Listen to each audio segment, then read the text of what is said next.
Real estate license cons. Now that we know the pros to having your license when it comes to investing, now let's discuss some cons. Hi, I'm Rich Barnes, owner and broker of Realty Experts in West Allis, Wisconsin, 53214. First of all, the cost to get your license in Wisconsin and start working is around $3,000 up front.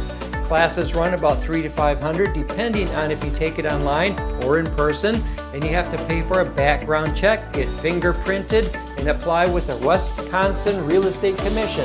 Then you have to pay for and pass the test and get signed up and pay for MLS fees and join the National Association of Realtors, which is also a fee. Next is picking a brokerage and paying their monthly fee. As you can see, it's quite an investment. Another con is that just because you pass the test doesn't mean that you have the skills to do the job.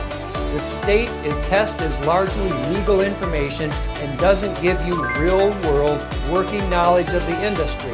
It may take a couple of years and multiple deals before you feel confident going solo. You also have the budget out for out-of-pocket expenses for everything that you need for your business. Marketing, signs, lock boxes, print material, and the list goes on and on.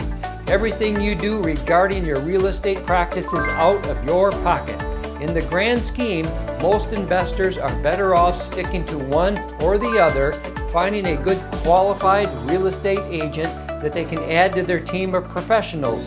That's our area of expertise, and we're glad to put it to work for our investors. Our goal is to help our clients make investments to grow their real estate portfolio for the long term or flip homes in the short term.